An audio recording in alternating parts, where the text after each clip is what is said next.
Hello friends, आज हम सीखेंगे कि एक्सेल में किस तरीके से वी लुकअप का इस्तेमाल किया जाए। वी लुकअप एक एडवांस एक्सेल का फीचर है और ये आपको बिग डेटा से डील करते हुए मदद करता है। जब हमारे पास डेटा बहुत ज़्यादा हो, मान लीजिए 1000, 2000, 5000, 10,000, और वहां पे कट कॉपी पेस्ट करना जो है पॉसिबल नहीं हो सकता, या कट कॉपी पेस्ट करने में एरर का चांस जो है वो ज़्यादा होता है, तो ऐसे में हम वी लुकअप फीचर, एक एडवांस एक्सेल फीचर जो है उसको हम यूज करते हैं। रेफरेंस के लिए मैं आपको अभी दो शीट दिखाऊंगा और मैं शीट का जो साइज है वो बड़ा करते रहूंगा ताकि आपको जो है समझने में भी आसानी हो। अब हम यहाँ पे दो शीट देख रहे हैं। एक शीट है हमारे पास जिसमें कि patient ID, patient name, docket number और डॉकेट डेट है। ये हमारे पास 4 फीचर हैं और उसके नीचे हमारे पास डेटा है। हमारे को एक इसका डुप्लीकेट फाइल जो है क्रिएट करना है जिसमें हमारे पास पेशेंट आईडी और पेशेंट नेम तो है लेकिन डॉकेट नंबर और डॉकेट डेट नहीं है। और मान लीजिए कि ये डेटा हमारे पास 5000 या 10,000 की संख्या में हो, तो ऐसे में कट कॉपी पेस्ट करना भी मुश्किल होता है, या कट कॉपी पेस्ट अगर हम करें तो उसमें एरर का जो चांस है वो भी बहुत ज्यादा होता है। तो ऐसे में बढ़िया है कि हम वी लुकअप फीचर का यूज करें ताकि हमारा समय भी बचे और उसमें एरर का भी कोई चांस नहीं है। फ्रेंड्स, वी लुकअप यूज करने के लिए आपको दो चीजों का ध्यान देना है। एक तो ये कि जो भी दो शीट आपके पास है, जैसे कि ये शीट 1 है जिससे मुझे डेटा लेना है, इसमें भी patient ID, patient name, docket number, docket date है और ये एक सीक्वेंस में है। सेम यही सीक्वेंस आपकी उस शीट का होना चाहिए जिसमें आपको डेटा को पेस्ट करना है। Patient ID, patient name, docket number, docket date, इन दोनों ही शीट में पेशेंट आईडी और पेशेंट नेम के अंतर्गत जितनी भी नेम और आईडीज हैं उनकी क्वांटिटी सेम है और वो दोनों एक ही सीक्वेंस में है। मतलब अगर ये 1 2 3 पे शुरू है और 39 पे खत्म है, और राघव से शुरू है और टिया पे खत्म है, और ये 12 और ये भी 12 है, तो इस शीट में भी ये 1 2 3 और राघव से शुरू है, 39 और टिया पे खत्म है, और ये एक रो में 12 है आइटम और इस रो में भी 12 आइटम है। तो आइए फ्रेंड्स, अब देखते हैं वी लुकअप फॉर्मूला का इस्तेमाल कैसे करें। अब मुझे इस शीट में डॉकेट नंबर जो है कॉपी करना है इस शीट से सारे जो है पेशेंट्स के लिए। तो इसके लिए फ्रेंड्स हम सबसे पहले क्या करेंगे, हम ये डॉकेट नंबर के नीचे जो है कर्सर को ले जाएंगे। मैं शीट को जो है थोड़ी बड़ी कर देता हूं ताकि आप आसानी से जो है उसको देख पाएं। हाँ, अभी हम इसमें सबसे पहले लिखेंगे इक्वल टू, फिर हम इसमें लिखेंगे वी लुक अप। इसके बाद हमने यहां पे ब्रैकेट ओपन किया। अब हमने देखा था फ्रेंड्स दोनों में पेशेंट आईडी सेम है, तो हम पेशेंट आईडी को एक रेफरेंस पॉइंट या रेफरेंस वैल्यू बनाएंगे जो दोनों तरफ सेम है और वहीं से हम दोनों में डेटा जो है कॉपी करेंगे। तो अगर हम यहाँ पे पेशेंट आईडी का रेफरेंस पॉइंट हम ले रहे हैं जो कि 1 2 3 दोनों शीट में है, तो ये यहाँ पे कौन सा कॉलम है, ए, और यहां से रो है 2। तो हम यहां से ए और 2 यानी जो रेफरेंस पॉइंट है उसको हमने यहाँ पे लिखा और उसके बाद जो है हमने यहाँ पे कॉमा लगा दिया। बस इस शीट में आपने इतना ही काम करना है। हमने वी लुकअप लगाया, ब्रैकेट ओपन किया, A2 लिखा जो कि हमारा रेफरेंस वैल्यू था इनिशिएशन, और हमने कॉमा लगा दिया। अब हम अपनी उस शीट पे जाएंगे जहां से हमारे को डेटा जो है लेना है। इसमें आपने सबसे पहला काम ये करना है, जहां से आपने डेटा रेफरेंस सिलेक्ट वहां से किया था वहीं से डेटा रेफरेंस आपने यहाँ पे भी सिलेक्ट करना। जैसे आप यहाँ पे डेटा रेफरेंस 1 2 3 जहां से लेना है उसको सिलेक्ट करेंगे तो इस तरीके से फ्लक्चुएटिंग या मूविंग लाइन आपको शो करेगा।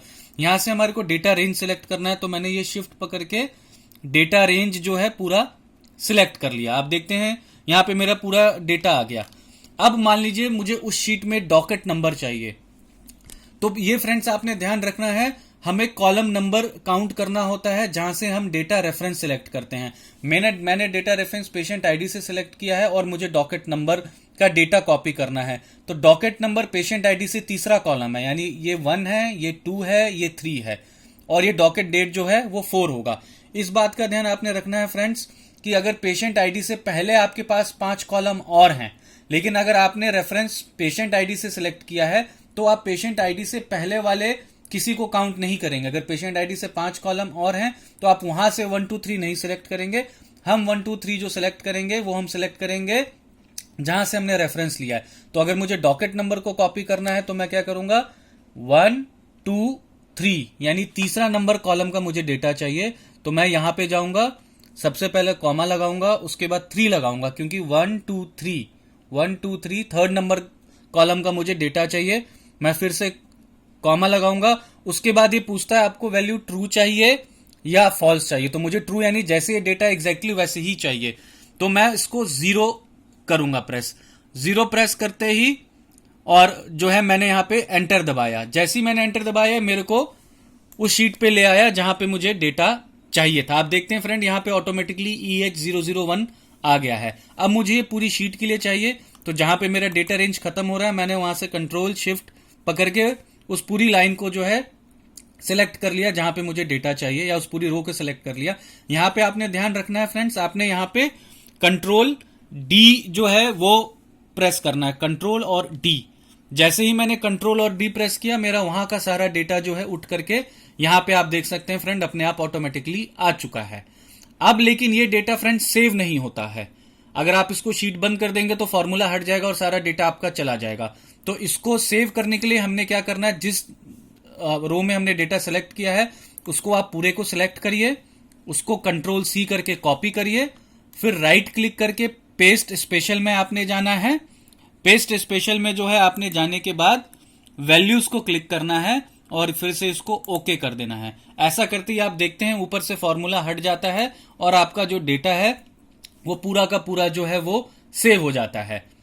ठीक है फ्रेंड्स, मैं इस चीज को एक बार आपको सेम डॉकेट डेट के लिए भी दिखा देता हूं। अब अगर मुझे डॉकेट डेट में वी लुकअप फॉर्मूला लगाना है तो मैं क्या करूंगा फ्रेंड्स, सबसे पहले मैं यहां जाऊंगा, मैं इक्वल टू लिखूंगा, मैं लिखूंगा वी लुकअप, मैं यहां से ब्रैकेट ऑन करूंगा, फिर से मैंने रेफरेंस वैल्यू वही ली है A2 और यहां पे फ्रेंड्स मैंने कॉमा लगा दिया है। आप देख सकते हैं equal to VLOOKUP bracket open A2 और मैंने वहां पे जो है कॉमा लगा दिया है। अब मुझे डॉकेट डेट चाहिए, मैं फिर से उस शीट पे जाऊंगा जहां से मुझे डेटा चाहिए, मैंने वहां पे भी पेशेंट आईडी इस केस में भी है, यहां से मैं डेटा का जो है फ्रेंड्स रेंज जो है वो सिलेक्ट कर लूंगा। आप देख सकते हैं मेरा पूरा डेटा यहां पे सिलेक्ट हो गया है। अब मुझे चूंकि अब यहां पे डॉकेट डेट चाहिए, तो जहां से मैंने रेफरेंस सिलेक्ट किया है 1 2 3 4 1 2 3 4, तो यहां से मुझे 4th रो का डेटा चाहिए, तो मैंने यहां पे कॉमा लगाया, 4 लगाया, कॉमा लगाया, 0 लगाऊंगा। 0 हम सेलेक्ट करते हैं फ्रेंड्स क्योंकि हमारे को ट्रू वैल्यू चाहिए। यहां पे हमने यहां पे 0 लगाया, 0 लगाते ही मैंने एंटर किया, एंटर करते ही आप देख सकते हैं फ्रेंड्स ऑटोमेटिकली मेरे पास जो है ये डेटा यहां पे 1 अगस्त आ गया। मैं फिर से मुझे क्योंकि इस पूरी डेटा के लिए चाहिए, मैं वहां तक जाऊंगा जहां तक मुझे डेटा के लिए इसको कॉपी करना है, कंट्रोल शिफ्ट करके उस पूरे एरिया को सिलेक्ट कर लूंगा। और फ्रेंड्स ध्यान दें यहां पे आपको कंट्रोल डी करना है। मेरे कंट्रोल डी करते ही फ्रेंड्स आप देख रहे हैं मेरे पास सारा डेटा जो है यहाँ पे ऑटोमेटिकली कॉपी हो चुका है। हम फिर से इसको सेव करेंगे, हम इसने इस डाटा को कंट्रोल C किया, क्योंकि अभी आप देख रहे हैं फॉर्मूला आ रहा है। आप अगर शीट बंद कर देंगे फॉर्मूला उड़ जाएगा, आपका कोई डेटा सेव नहीं होगा। तो आपने उस डेटा को पहले कंट्रोल C करके कॉपी किया, फिर पेस्ट में ले जा करके जो है आप पेस्ट स्पेशल पे गए, वहां से आप जैसी वैल्यू सिलेक्ट करके आप अभी देखिए ऊपर अभी भी फॉर्मूला आ रहा है। अगर आप यहां पे देखेंगे अभी भी डेटा सेव नहीं है, देखिए फ्रेंड्स यहां आपका फॉर्मूला आ रहा है, यानी अभी आपका डेटा सेव नहीं है। लेकिन जैसे ही मैं वैल्यू सिलेक्ट करके इसको मैं ओके करता हूं, यहां से आप देखेंगे फॉर्मूला हट गया है और डेट आ गया है। ये मेरा डेटा अब यहां पे आप कंट्रोल S करके जो है सेव कर सकते हैं। तो इस तरीके से आप वी लुकअप का इस्तेमाल कर सकते हैं लार्ज डेटा के लिए। ये बहुत ही अच्छा फीचर है एडवांस एक्सेल के लिए। Thank you for watching friends, have a nice day.